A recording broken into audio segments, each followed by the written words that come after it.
joining us. We're just opening the waiting room now, so we'll just give it a couple of minutes to allow everyone to filter through.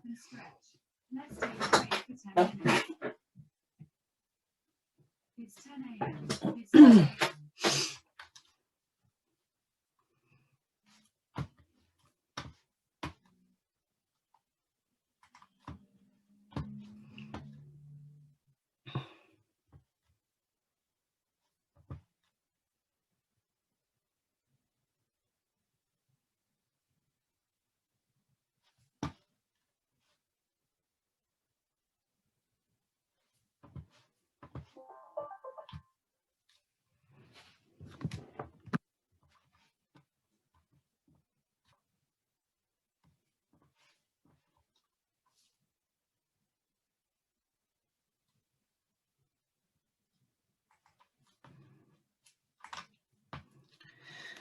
I think most people have arrived, and for those people that are joining us, then welcome to everybody. So firstly, thank you all for joining us this morning.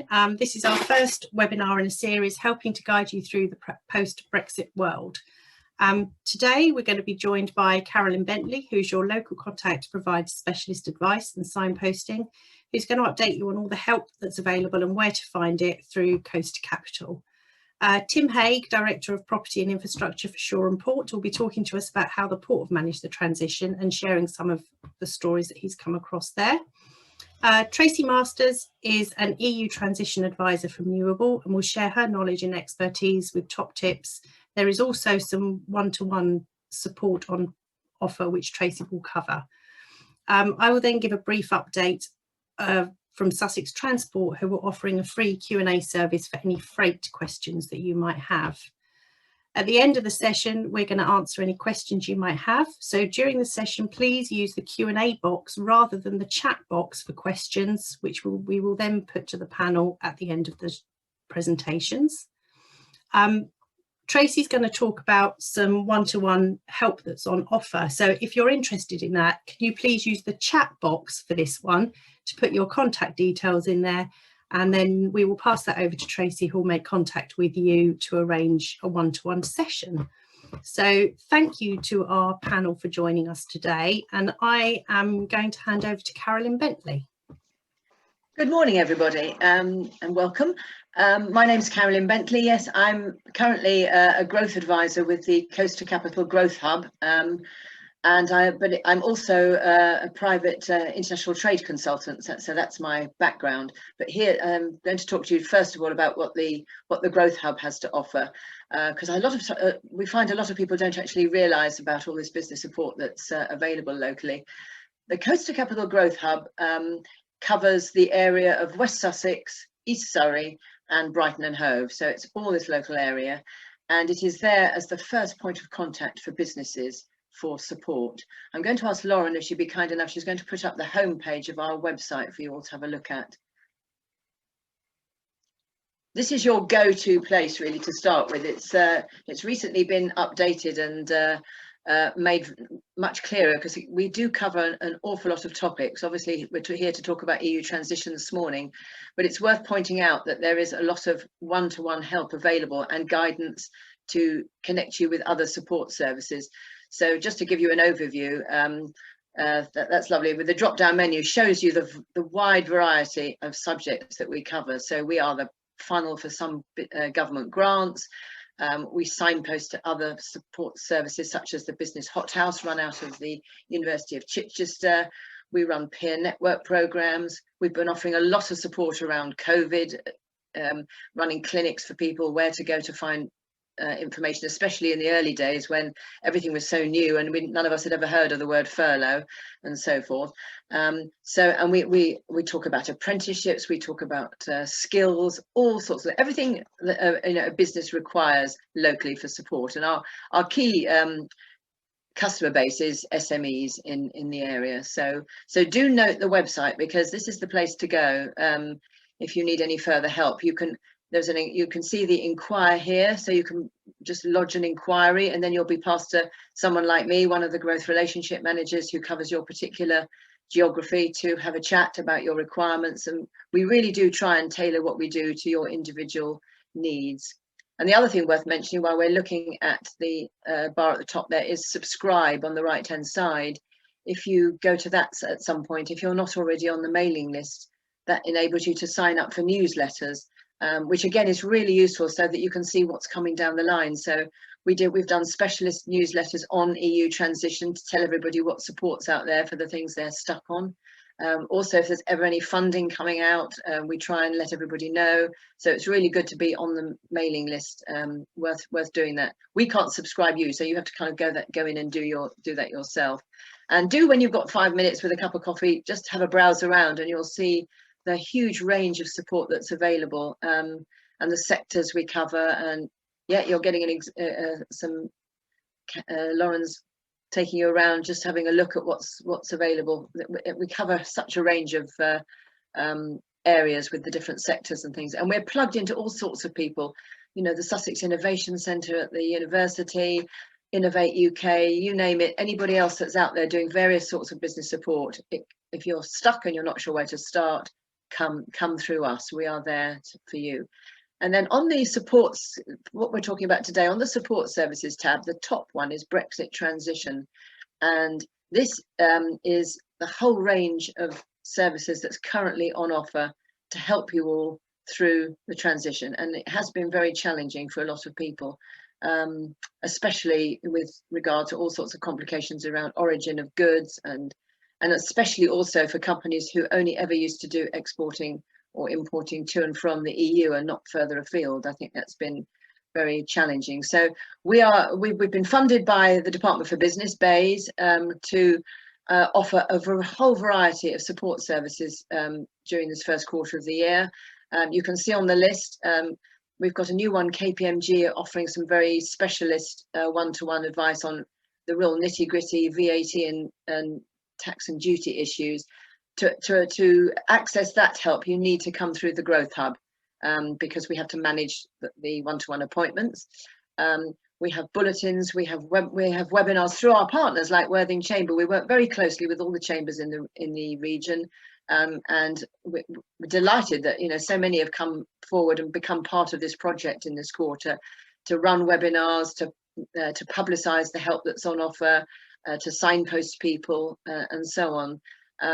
So that's what we're doing. And Tracy, who'll be talking to you later on, she works for Newable, who are running one of the biggest contracts that we're running at the moment, which is offering lots of detailed one-to-one support for our local companies. So if for people who are really stuck on something, and I know you're probably all trying to navigate the gov.uk website, and there is a lot of good information on there, but it can be quite challenging to find everything. And so sometimes you just need someone to break it down and find out what it is that your particular issue is, and where to start.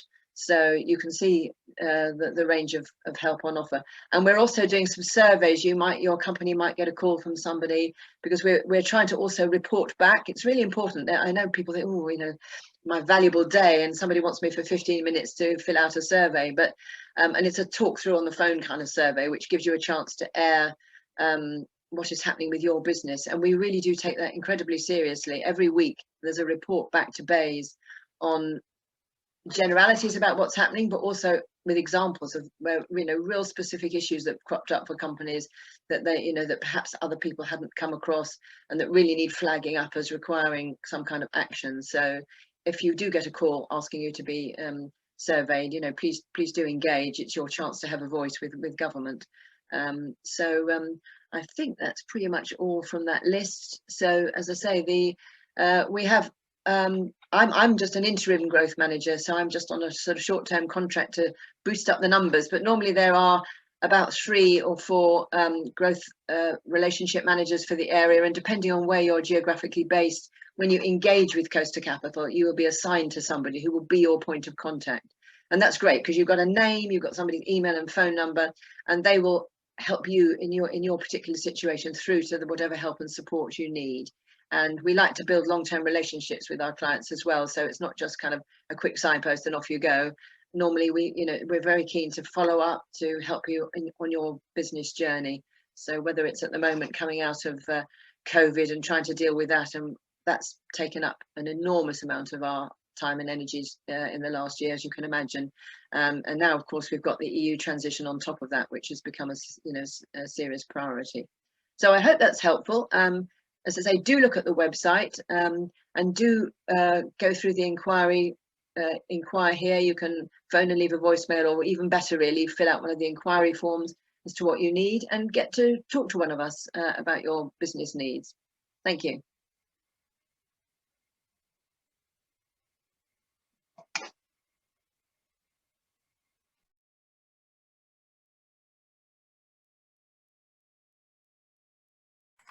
Classic error, unmute. Let's start again. I'm going to hand over to Tim Hague, who is the Director of Property and Infrastructure for Shoreham Port, who will give you an update on what's been happening down on the port, which is a huge area for us. So over to you, Tim. Thanks, Tracy. Hi, everyone. My name's Tim Hague. I'm the Director of Property and Infrastructure for Shoreham Port. My visual aid today is my background. So if I remember, I'll point to things as I'm talking through them. I'm just going to start by giving you a bit of a background to what we are. So we're a trust port, which is quite a weird entity to get your head around.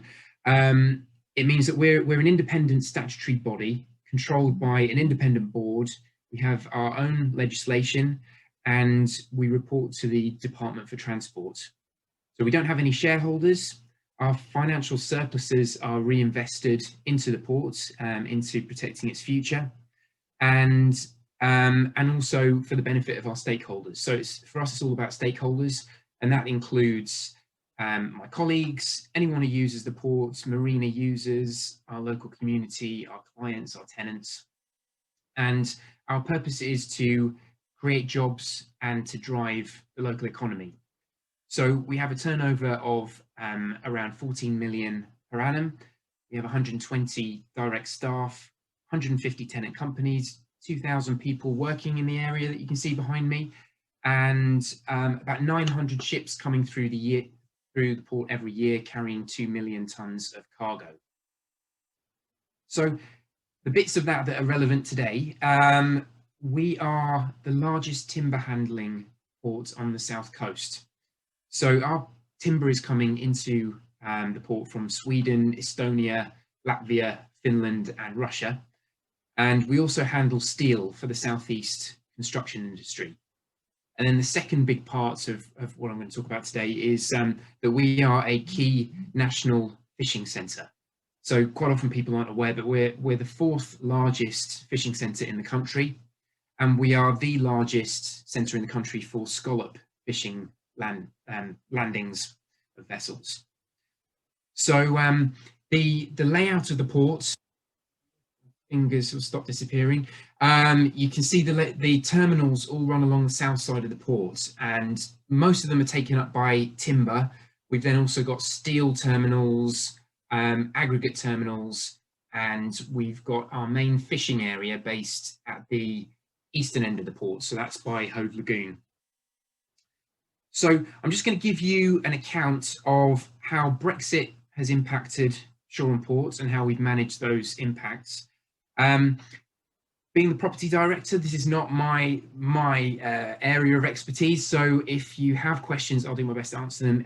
If I can't, I would be happy to take them away and come back to you later with some proper answers. So our cargoes, the majority comes through from the EU. So previously it was part of the free trade agreement, all lovely, straightforward, easy. So for timber, which is our largest import, we have 450,000 cubic meters coming through per annum. And we have a small amount coming in from Russia, but the majority is from Latvia, Sweden, and Finland. We've then got steel, which is being imported by our tenants, ArcelorMittal, which is I think the second largest steel company in the world, and Barrett Steel, and that's coming in from Spain, Poland, and Belgium. So as we no longer have the easy situation that we had before, the impact on us is the requirement that all of that cargo must be cleared through customs before it can be released from the port. And that happens through the chief system. So that that stands for Customs Handling of Import and Export Freight. And we now have the commercial software to run that process within the port and to make those declaration submissions. So this is a big change for us. Failure to clear the cargo means it can't be released from the port and it can't move on to the buyers and customers' final destinations, which is a big commercial issue for us. An advantage for us is that all these cargoes that I just mentioned, apart from fish, are non-perishable. So if we have issues with timing, it's not the end of the world. So what we did was we created an internal team within our operations department, which took on the responsibility for this customs clearance process. And now they have developed this system so that we're not only clearing cargo coming through Shoreham Port for our customers, but we're also doing clearance for our customers' cargoes which come through other ports. So that includes trailers coming into Dover, Purfleet and Harwich, and some bulk cargoes of timber and steel through Immingham, Hull, Poole and Kings Lynn. We're also starting to handle export declarations for cargo from the UK to the Republic of Ireland and mainland EU from Dover. So it's been a big challenge for us in getting all of this together. The guidance before Brexit was very poor. However, we are now successfully providing a customs clearance service for our customers, which is great. One of the main challenges has been commodity codes. So these are codes which establish the exact product for reporting to HMRC. They've always existed, but prior to where we are now, it wasn't necessary for the codes to be stated on the usual shipping documentation that we were using. So for timber and steel, this isn't really a big deal, but for fishing, it has been. So as I said, we're a major fishing centre. We have a base within the port for DEFRA's Marine Management Organisation and also the Sea Fisheries Committee. So that's the regulation of the fishing industry happening from within Shoreham Port. And we also have a range of sized operators. So we have family run operations. We have Brighton and Newhaven fish sales at the Hove Lagoon end. And we also have Macduff, which is a very large operator. So this fish product now needs a passport stating its origin. And if anything is found to be incorrect, it can be a requirement for it to be returned to source. So confusion on commodity codes has affected the fishing industry because any error means that a cargo is ruined. One example was one digit was incorrect in the published code for place, which meant that for a certain period, deliveries of place were being rejected and ruined, wasted. We're in a good position because our harbour master was a previous chair of the Harbour Masters Association and therefore was on the Brexit panels from the very beginning. So that did put us in a good position. So what did we do pre-December 2020 to get ready? Well, the first thing was that we formed our Brexit team. So I referred to that earlier, a team that was tasked with learning everything there was to learn about Brexit and to try and avoid any business interruption for us. And then the second thing that we did was try to prepare for the worst. So allocate areas around the port for potential excess storage. If we had HGVs backing up, where would we put them? If we had half of the EU's timber all try and get in December, where on earth would we put it? So we've got all kinds of areas along here behind me, and some of them lay-bys on Basin Road South, which we set aside for potential emergency storage areas. And then the last thing I just wanted to cover was the Ports Infrastructure Fund. So following the end of the transition period, we're now responsible for our borders, and that includes the management and movement of goods. So to assist the government, to assist international maritime ports, airports and rail terminals, there was an acknowledgement that quite a lot of new infrastructure, technology, physical infrastructure would be needed in these places to manage these new processes. So this is why the Port Infrastructure Fund was established, and we made an application to have a grant through that fund. So all of the ports, airports and rail terminals were invited to apply. We were successful in obtaining £114,000, which was great. And what we're going to do with that is create a heavy goods vehicle waiting area. The main worry for us is that if there are delays for any reason because of a surge of cargoes coming through the ports, or if we have an issue with the customs processes that I just explained, very quickly we get a real problem with Shoreham. So down here at the bottom of the image, my hand's disappearing, is the entrance to the port at Hove Lagoon. So that's the only entrance in for HGVs. And if there is a problem with, if we have vehicles backing up, it will very quickly start to impact the A259, the coast road. As soon as that happens, Sussex Police are obliged to implement their emergency plans for traffic. So that means setting up diversions in a wide area around the ports, and that very quickly turns into virtual gridlock over a wide area of Brighton and Hove. So we need this new parking area to make sure that we can avoid that happening, get the HGVs off the road. And we're also the fourth, as I said, fourth largest fishing port in the UK. So, and we're at the largest centre for scallops. So any delays in getting these products out of the port due to traffic jams would be very serious. You know, fish has a limited time to get to market, and shellfish has to be alive by the time it arrives at its destination.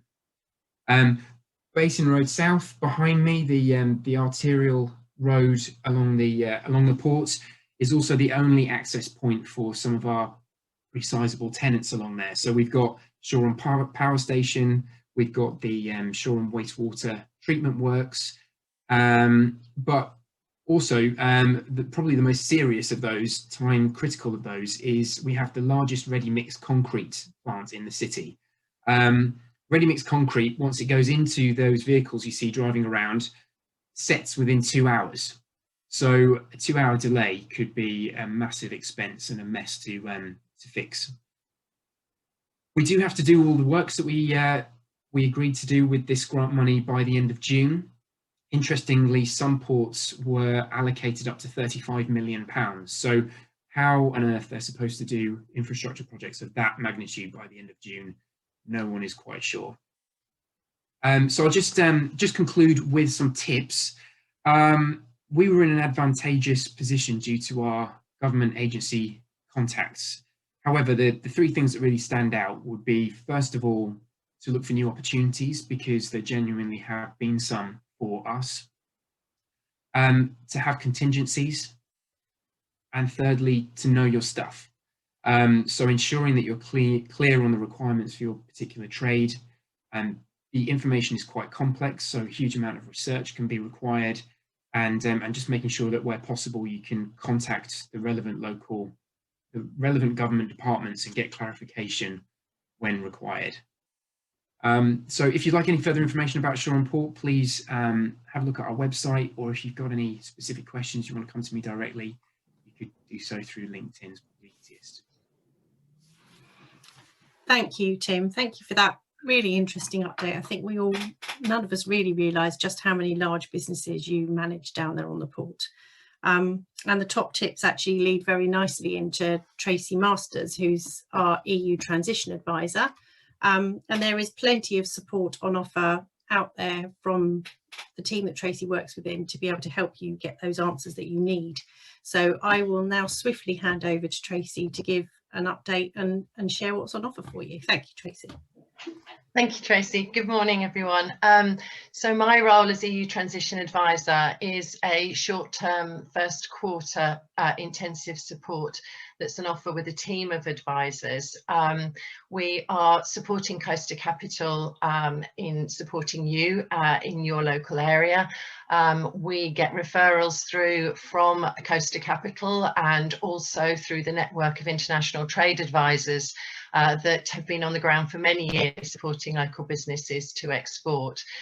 So we're just trying to signpost people, provide advice advice, disseminate the .gov.uk website and also the Europa website, the two big guides that dictate the changes that have happened since the 1st of January. So what I thought I'd do this morning, that the subjects are quite huge and can be quite involved, but this list of top tips represent most of the common basis of the inquiries we get. Following on from Tim's presentation, my number one is to know your commodity code, to know the HS code, which is also called, for the goods that you're importing or exporting. These codes can be quite involved, and we're very, very happy to help you guide through that. Sorry, isn't that typical? The phone's not rung all morning and now it's ringing. Just a second, sorry.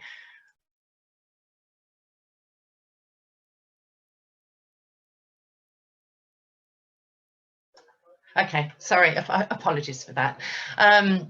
So that's the first tip, and we can support you with that and try and guide you down. Ultimately, HMRC can define that code for you if required, if you can't work it out, but we'll do our best to help you on that one. The second big point, and another basis of a lot of our queries, is to know the country of origin of the goods you're importing or exporting. Now, this does dictate the import duties that may be payable by you or your customer.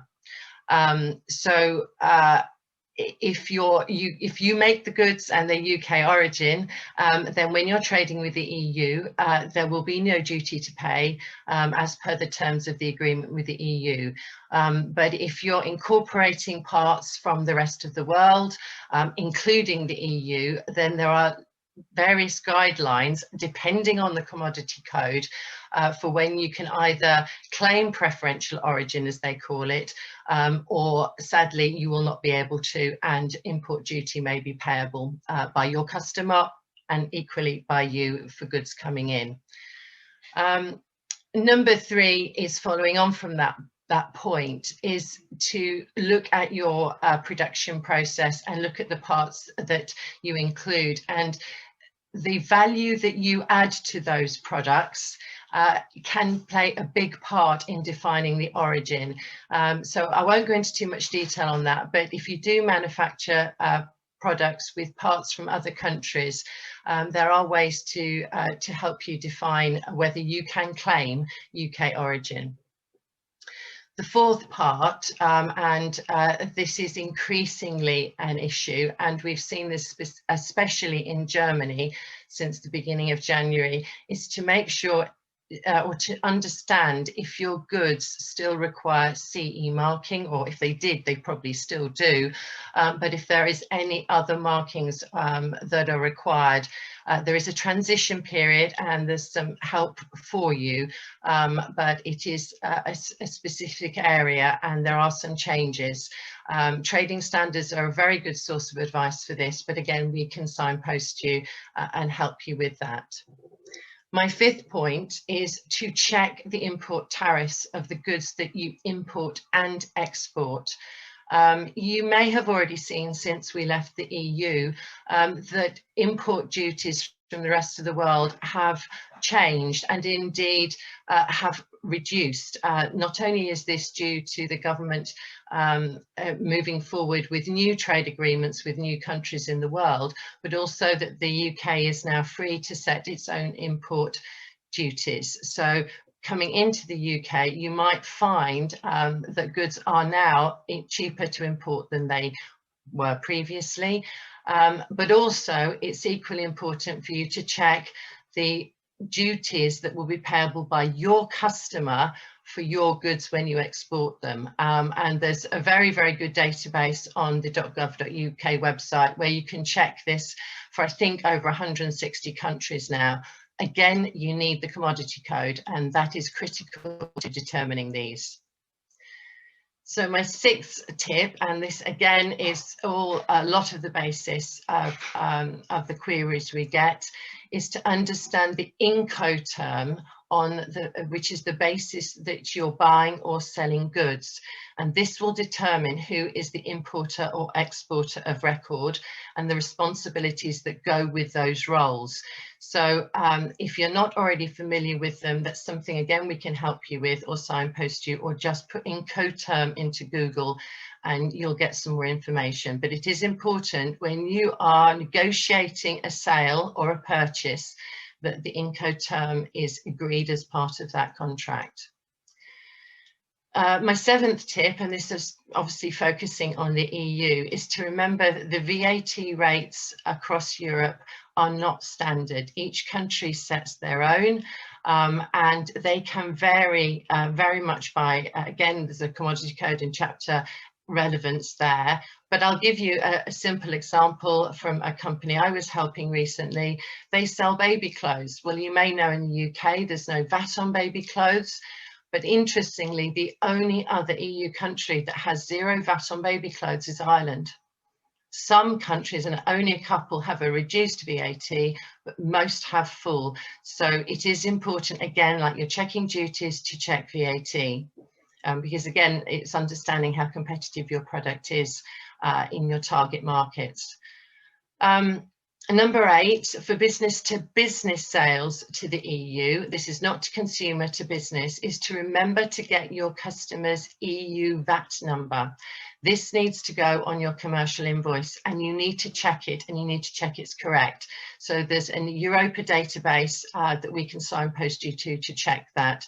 That will become a, once you've got it, and then all future trade, but that is an important one. And if it's not on there, your goods will get stopped, or may not even be able to be released. Your courier will pick that up. For the business to consumer sales, I have to say that's a webinar in its own right. It's a very, very huge topic. But the one thing I wanted to remind you of is that the rules are changing in the EU on the 1st of July.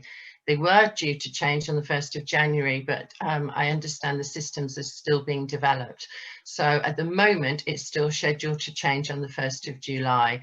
There are many specialised VAT advisors out there helping companies with this, and we'll be very happy to signpost you and give you, we're not VAT advisors, but we can give you an overview and make sure you ask the right questions if you are seeking third-party support.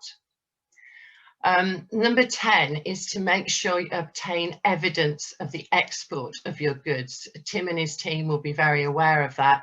It is vital if you zero rate your invoice, which you can do if you're exporting goods. To be able to do that, you have got to prove the goods left the country. So you must obtain that. Your couriers, freight agents, you must make sure that's part of your checklist to follow up. And on that note, it is important that you keep your import and export records for 6 years. A suggestion is to make sure you keep a file per order, import or export, and make sure you have all the relevant documentation in there, including your communications with your suppliers or customers. It is important you do that. A couple of short points on Northern Ireland. We all know Northern Ireland has been in the news. It is not for the faint-hearted, but there's an awful lot of support out there now, and the government is really ramping up the help with this. But I think the most important tip, if you're embarking on a sale to Northern Ireland, this is very much about exports to Northern Ireland, is to know if your goods are at risk of onward shipment to the EU. If they're going to a consumer, then in effect, it will be like in the UK. There's some other caveats to that, different numbers and things needed, but it's whether it's at risk of being transshipped onto the EU. That's number one. You need to make sure. The other point I just wanted to make is that to trade with Northern Ireland, you need a different EORI number. The ones, your standard one for everywhere in the world begins with GB, but for Ireland you need one that begins with XI, and it's an online form. It takes in theory 5 minutes online to obtain that number. You need to put both numbers on your commercial invoice, both your XI and your GB. You need to check the import regulations and tariffs. There's a separate database for Northern Ireland. They are not the same as the UK necessarily. The rules of origin will come into play again, potentially on that one. And also is to register for the Trader Support Service, free of charge service, where the government is helping companies to trade with Northern Ireland and try and secure supply to consumers and businesses there, and also the UK Trader Scheme. So it's Trader Support Service and UK Trader Scheme. HMRC admit that maybe those names should have been slightly more different to help people understand. It's a little bit there on Northern Ireland. One of the things that I just wanted to say, because the .gov.uk website is so huge and has so much, and it really does have a lot of good information on it. But I find that 9 times out of 10, put your question in Google. This is so simple, but you will find a .gov.uk page that will answer that question. Obviously, we're here to help you, and that part of our role is to navigate you through that, and especially the Europa, the EU equivalent website, which has a lot of the rules that our exporters need to be aware of. The other thing I wanted to mention, if you like webinars and videos, HMRC have produced some excellent videos, as have British Chambers of Commerce and other Chambers of Commerce, and a lot of these are recorded. You will find them on a Google search, and we can signpost you to them. But also there are some, especially some local VAT specialists that have done some excellent briefings on this in far more detail than I can do in the time that I have here. In terms of referring and getting support from ourselves, please, as Tracy says, if you're happy for her to share your contact details with us, either myself or a colleague will be assigned to you to support you and try and help you navigate these changes. So I think that's what I wanted to say. Thank you.